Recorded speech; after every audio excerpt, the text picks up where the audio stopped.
तेनालीराम हर बार अपने दिमाग का इस्तेमाल करके ऐसा कुछ करते थे कि विजयनगर के महाराज कृष्णदेव दंग रह जाते थे। इस बार उन्होंने एक तरकीब से राजा को अपने फैसले पर दोबारा विचार करने को मजबूर कर दिया।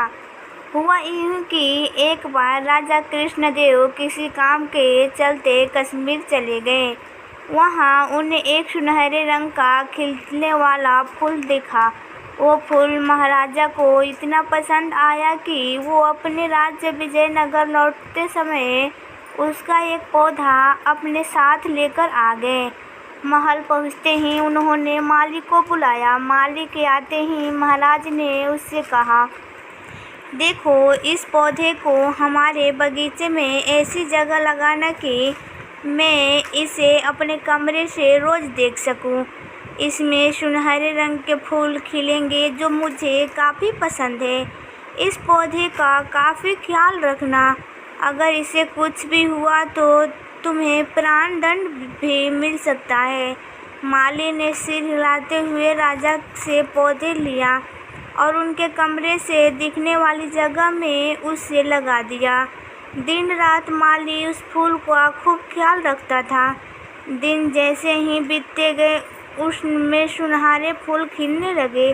रोज राजा उठते ही सबसे पहले उसे देखते और फिर दरबार जाते थे।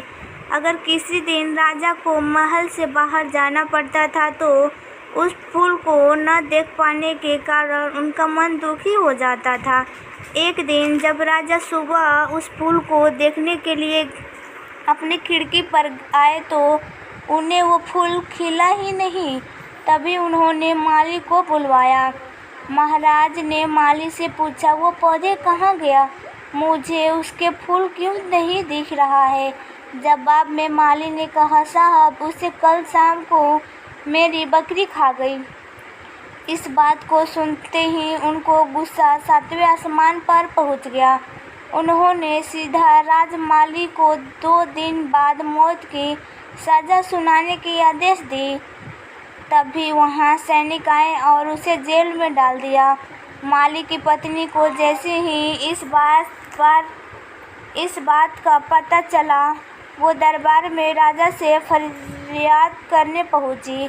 गुस्से में महाराज ने उसकी एक बात न सुनी। रोते रोते वो दरबार से जाने लगी। तभी एक व्यक्ति ने उसे तेनालीराम से मिलने की सलाह दी। रोते हुए माली की पत्नी ने तेनालीराम को अपने पति को मिली मौत की सज़ा और उस सुनहरे फूल के बारे में बताया। उसकी सारी बात सुनकर तेनालीराम ने उसे समझा बुझाकर घर भेज दिया। अगले दिन गुस्से में माली की पत्नी उस सुनहरा फूल खाने वाली बकरी को चौराहे पर ले जाकर डंडे से पीटने लगती है। ऐसा करते करते बकरी अधमरी हो गई।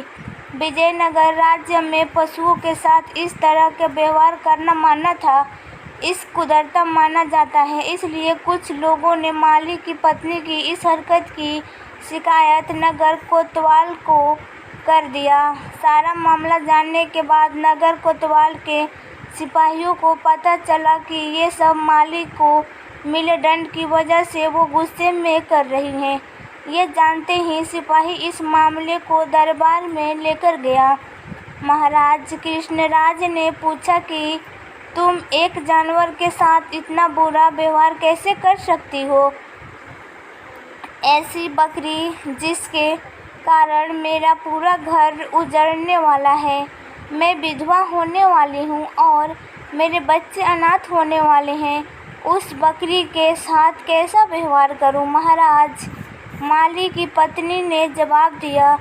राजा कृष्ण ने कहा, तुम्हारी बात का मतलब मैं समझ नहीं पाया।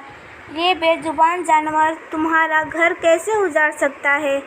उसने बताया, साहब, ये वही बकरी है जिसने आपके सुनहरे पौधे को खा लिया था। इसकी वजह से आपने मेरे पति को मौत की सज़ा सुना दी है। गलती तो इस बकरी की थी, लेकिन सज़ा मेरे पति को मिल रहा है। सज़ा असल के इस बकरी को मिलनी चाहिए, इसलिए मैं इसे डंडे से पीट रही हूँ। अब महाराज को ये बात समझ आ गई कि गलती माली की नहीं बल्कि बकरी की थी। ये समझते ही उन्होंने माली की पत्नी से पूछा कि तुम्हारे पास इतनी बुद्धि कैसे आई कि इस तरह से मेरी गलती के बारे में समझा सको। उसने कहा कि महाराज, मुझे रोने के अलावा कुछ भी नहीं सूझ रहा था।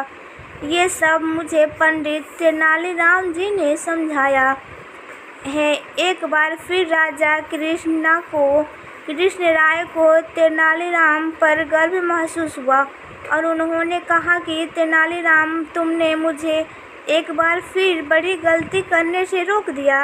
ये कहते ही महाराज ने माली को मृत्युदंड का फैसला वापस लेते हुए उसे जेल से रिहा करने का आदेश दिया। साथ ही तेनालीराम को उसकी बुद्धि के लिए 50,000 स्वर्ण मुद्राएं उपहार के रूप में दी।